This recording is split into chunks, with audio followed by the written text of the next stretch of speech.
আর অন্নপূর্ণা ভান্ডারের ফর্ম নিয়ে অনেকেরই অনেক মতামত যে 12 পাতার ফর্ম কিভাবে ফিল আপ করবো না করবো, তো এটা কে পাবেন না পাবেন সেটাই ভিডিওতে বলা আছে। ভিডিওটা সম্পূর্ণ দেখুন, শেষ পর্যন্ত সম্পূর্ণ দেখুন, স্কিপ না করে স্টেপ বাই স্টেপ সম্পূর্ণ এই ভিডিওতে বলা আছে।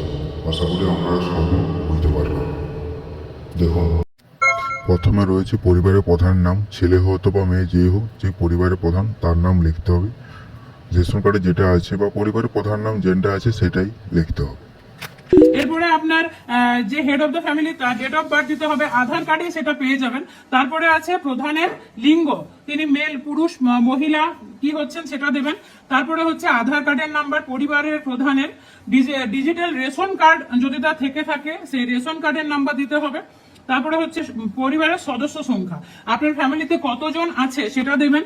এখানে অ্যাড্রেস দেবেন, সেটাও আপনি আধার কার্ডের পিছনে অ্যাড্রেস পেয়ে যাবেন, সেই অ্যাড্রেসটা দেবেন। এখানে পারফেক্ট অ্যাড্রেস দেওয়া যায়। ফোন নাম্বার দেবেন, যে আধার কার্ড আর ব্যাংকের সঙ্গে লিংক আছে সেই মোবাইল নাম্বার দেবেন যেটা ডিবিটি আছে। যে পরিবারের প্রধান থেকে ডিটেলস দিলেন, আপনার পরিবারের যতজন সদস্য সংখ্যা আছে তাদের পরপর দেবেন।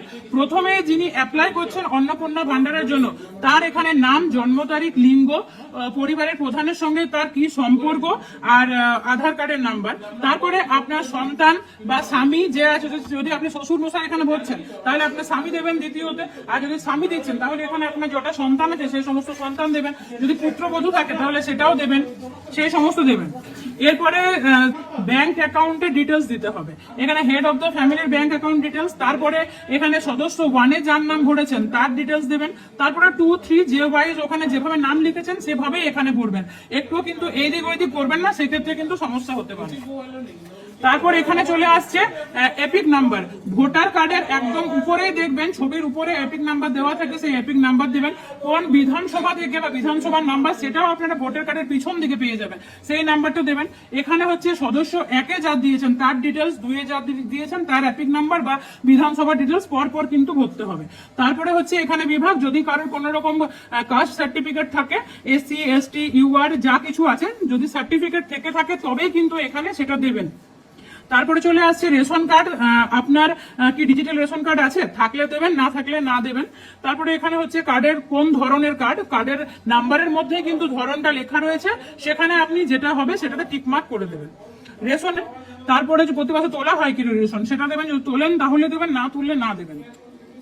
এবারে হচ্ছে আপনার বাড়ি, মানে আপনার একটা বাড়ির মধ্যে কটা পাকা রুম, 3টে বা তার বেশি পাকা ঘর আছে কিনা, একটা হ্যাঁ হলে হ্যাঁ লিখবেন, না হলে না লিখবেন। তারপরে হচ্ছে পারিবারিক জমির মালিকানা, যদি আপনার জমি আপনার নামে থাকছে, চাষ করা জমি হোক বা অন্য কোনো জমি এক্সট্রা ঘর পারে যদি আলাদা কোনো রকম জমি থাকে তাহলে কিন্তু সেটারও ডিটেলস এখানে হ্যাঁ কি না সেটাতে দিতে হবে। তারপরে এখানে থাকলে কত শতক জমি আছে সেটা কিন্তু এখানে দিতে হচ্ছে। এই যে জমির টাকাটা এখানে আপনারা দিচ্ছেন, ভাবছেন যে হয়তো জমির ডিটেলস কেন সরকার নিতে চাইছে, এটা কিন্তু যারা আপনারা সরকারের আপনাদের যদি ক্ষেত মজুরের জমি থাকে সেখানে কিন্তু একটা কৃষকেরদেরও অনেক রকমের ফ্যাসিলিটিস পাওয়া যায়, সেগুলো পাবেন বলে কিন্তু এখানে আপনার ডিটেলসটা দেওয়া হচ্ছে, অন্য কোনো কারণে কিন্তু নয়। সেহেতু আপনারা অবশ্যই করে দেবেন, যদি আপনাদের জমি থাকে সেটা কিন্তু অবশ্যই দেবেন, তাহলে ফ্যাসিলিটিস পাবেন, না হলে কিন্তু পাবেন না। এখানে আপনার বাড়িতে 4 চাকা আছে কিনা, থাকলে হ্যাঁ দেবেন, না থাকলে না দেবেন। যদি থাকে সেই ক্ষেত্রে গাড়ির নাম্বার দিতে হবে, আপনাকে রেজিস্ট্রেশন নাম্বার দিতে হবে, গাড়ির সংখ্যা মানে কটা আছে সেটা দিতে হচ্ছে। তারপরে হচ্ছে পারিবারিক সদস্যদের স্বাস্থ্য বীমা। স্বাস্থ্য বীমা বলতে এখানে কিন্তু সরকারি যেটা আমাদের স্বাস্থ্যসাথী কার্ড ছিল সেটাও হচ্ছে, সরকারি আছে বেসরকারি আছে, কোনটা আছে হ্যাঁ থাকলে হ্যাঁ দেবেন, না থাকলে না দেবেন। যেটা আছে তার ডিটেলস আপনাদেরকে এখানে দিয়ে দিতে হচ্ছে। পরিবারের হেড অফ দ্য ফ্যামিলি দিবেন, তারপরে 1, 2, 3, 4 যেভাবে ভরেছেন তারা ফ্যাসিলিটিস পায় কিনা সেগুলো দিয়ে দেবেন পরপর। তারপরে এখানে হচ্ছে আয় বা পেশা, আপনি যদি আপনার যদি কোনো রকম আয় মানে ট্যাক্স দিয়ে থাকেন তাহলে কিন্তু সেটা এখানে লিখতে হবে যে হ্যাঁ ট্যাক্স দিই বা দিই না। পারিবারিক সদস্যের প্যান কার্ড, যার যার প্যান কার্ড আছে সেভাবে দিবেন। যদি হেড অফ দ্য ফ্যামিলি থাকে তাহলে এখানে নাম দিতে হবে, এখানে নাম্বার। তারপরে 1, 2, 3, 4 করে সদস্য সংখ্যা যেভাবে লিখেছেন সেইভাবে তাদের নাম এবং প্যান কার্ডের নাম্বারটা দিবেন।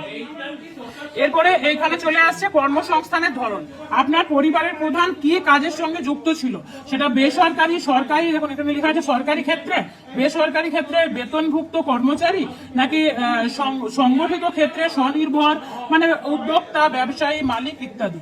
তারপরে হচ্ছে আংশিক সময়ে কর্মরত মানে কখনো কাজ করে কখনো করে না, সেক্ষেত্রে দেওয়া আছে অপশন।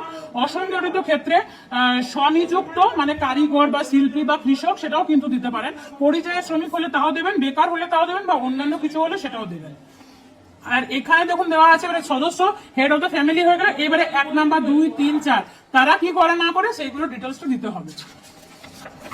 পরিবারের শিক্ষিত প্রাপ্তবয়স্ক সদস্যদের সংখ্যা এবং পরিবারের অশিক্ষিত কতজন শিক্ষিত কতজন অশিক্ষিত সেটা লিখবেন।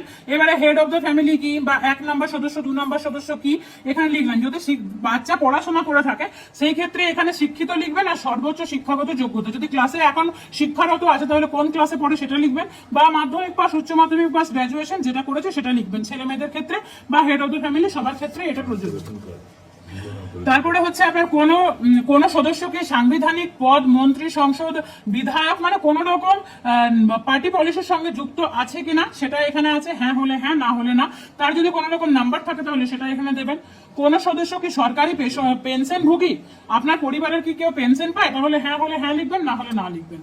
কোন সদস্য কি জিএসটি অধীনে নিবন্ধিত আছেন, যদি জিএসটি দিয়ে থাকেন পরিবারের কেউ তাহলে সেক্ষেত্রেও হ্যাঁ বা না লিখবেন। পরিবারের মোট বার্ষিক আয় কত, আপনার মাসে কত টাকা আয় হয় সেভাবে হিসাব করে আপনার বার্ষিক আয়টা একটা অ্যামাউন্টে এখানে লিখতে হবে, যত আপনার আয় হয় সেটা লিখতে হবে।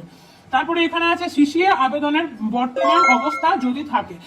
এই সিসিএটা হচ্ছে যে সমস্ত হিন্দু শরণার্থীরা বহিরাগত দেশ থেকে ভারতে এসেছেন তাদের এখনো পর্যন্ত ভোটার কার্ড হয়নি, তো তারা আবেদন করে রেখেছেন, তাদের ডিটেলসটা এখানে ভরতে হবে। বেশিরভাগ ক্ষেত্রে প্রযোজ্য নয় এটা হবে, আর যাদের ডিটেলস লাগবে তারা কিন্তু ডিটেলসটা এখানে দিয়ে পরে ভরতে পারবেন।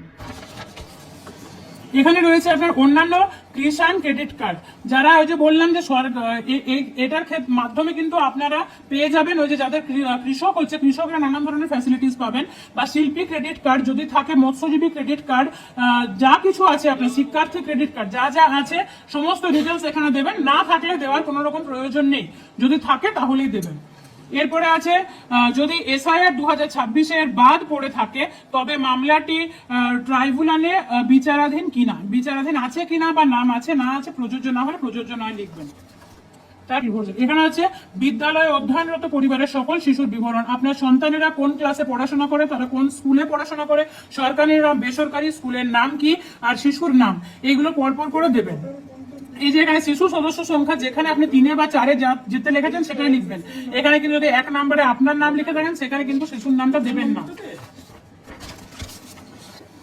শিশুদের টিকাকরণ বর্তমান অবস্থা, আপনার বাচ্চারা কি টিকা নিয়েছে, যদি নিয়ে থাকে বা 15-20 বছর অব্দি টিকা নেওয়ার থাকে তো সেইগুলো কিন্তু দেবেন যে হ্যাঁ টিকাকরণ শুরু হয়েছে, মানে কমপ্লিট হয়নি বা হবে বা হয়েছে, সমস্ত কিছু এখানে দেবেন। তারপর হচ্ছে আপনি কি কোনো সরকারি প্রকল্পের সুবিধা পান ডিবিডি লিঙ্কের মাধ্যমে, পরিবারের প্রধান পেলে সেটা লিখবেন। আর এখানে হচ্ছে 1 নাম্বার যিনি অ্যাপ্লাই করছেন তিনি হয়তো 1 নাম্বার হবেন, এখানে সেটা লিখবেন যে লক্ষ্মীর ভান্ডার পায় বা হ্যাঁ বলে লিখতে হবে।